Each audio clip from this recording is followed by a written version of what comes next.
SIR নিয়ে দিনের পর দিন হুমকি চমকি ধমকানি সবকিছু দেওয়ার পরও এসআইআর তো রুখতে পারেনি মমতা। এবার তিনি নিজেই অংশ নিচ্ছেন ভোটার তালিকা সংশোধন প্রক্রিয়ায়। তার বাড়িতে এসআইআর ফর্ম বা এনুমারেশন ফর্ম সেটাও কিন্তু পৌঁছে গিয়েছে। বাংলার মানুষকে খেপাতেই উস্কানি দিচ্ছিলেন মুখ্যমন্ত্রী। অন্যদিকে মুখ্যমন্ত্রীর গলায় উল্টো সুর।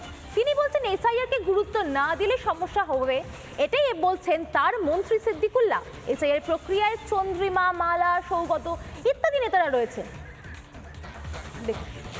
ছিলেন মুখ্যমন্ত্রীর বাড়িতে, মুখ্যমন্ত্রীর এসআইআর চেক করতে কোনো সমস্যা হয়েছিল? মুখ্যমন্ত্রীকে ফর্ম নিয়েছেন, আপনি কি কোনো আতঙ্কের মধ্যে আছেন এই মুহূর্তে? ইনি অমিত কুমার, ভবানীপুর বিধানসভা কেন্দ্রের ৭৭ নম্বর বুথের বিএলও। এই বুথের ভোটার খোদ মুখ্যমন্ত্রী মমতা ব্যানার্জি। নিজের বুথের বিএলও থেকে ফর্ম নিলেন মমতা ব্যানার্জি। ভাঙলেও তবু মচকাচ্ছেন না মমতা। বিএলও কি বলছেন? মুখ্যমন্ত্রীকে ফর্ম নিয়েছেন, আপনি কি কোনো আতঙ্কের মধ্যে আছেন এই মুহূর্তে? তোমরা কি এদিকে থাকবে না ওদিকে যাবে? মুখ্যমন্ত্রীকে ফর্ম নিয়েছেন, আমি এটুকু জানার জন্য। এই মুহূর্তে দেখতেই পাচ্ছ যে তিনি কিন্তু কোনো কথা বলছেন না এই মুহূর্তে।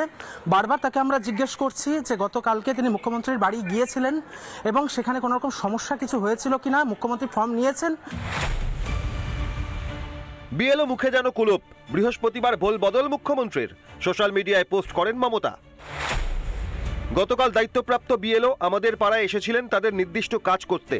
কর্মসূত্রে আমার রেসিডেন্স অফিসে এসে রেসিডেন্সের কজন ভোটার জেনেছেন এবং ফর্ম দিয়ে গিয়েছেন। যতক্ষণ না বাংলার প্রতিটি মানুষ ফর্ম পূরণ করছেন, আমি নিজে কোনো ফর্ম পূরণ করিনি এবং করবও না। বাংলার সব মানুষ না দিলে না উনি জমা দেবে না। গুলশান কলোনিতে ৩ লক্ষ লোক আছে, কেউ বলে ২ লক্ষ আছে, আমি কম করে দেবো, ১ লক্ষ লোক আছে। ৩,০০০ জন ভোটার আছে।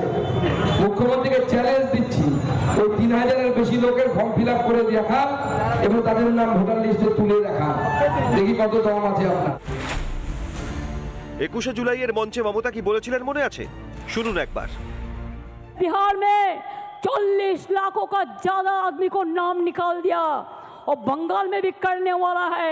अगर करेगा तो घेराव कर्मसूची करेंगे, पूरा घेराव होगा, पूरा आंदोलन होगा। हम नाम डालने नहीं देंगे डिटेंशन कैंप में। মিছিল একটা করেছেন বটে, তবে এসআইআর রুখতে পারেননি মমতা। এনুমারেশন ফর্ম নিয়ে বিএলওর সঙ্গে ছবি তুলেছেন রাজ্যের মন্ত্রী চন্দ্রিমা ভট্টাচার্য। এটাই যদি শেষ মনে করেন তবে ভুল ভাবছেন। সংসদে এসআইআর বিরোধী আন্দোলন করা সাংসদ মালা রায়ও এনুমারেশন ফর্ম নিয়ে ক্যামেরার সামনে পোজ দিয়েছেন। দাঁড়ান, তালিকাটা আরও লম্বা। তৃণমূলের দুদিনের সৈনিক তথা নেত্রীর কালারফুল বয় মদন মিত্র একই পথে হেঁটেছেন। তালিকায় আরও নাম রয়েছে। সাংসদ সৌগত রায়ও কাগজ দেখিয়েছেন। এই হচ্ছে তৃণমূলের দশা। এই বিতর্কের মাঝে বিস্ফোরক মন্তব্য সিদ্দিকুল্লাহ চৌধুরীর। এসআইআর এর সমর্থন করলেন মন্ত্রী।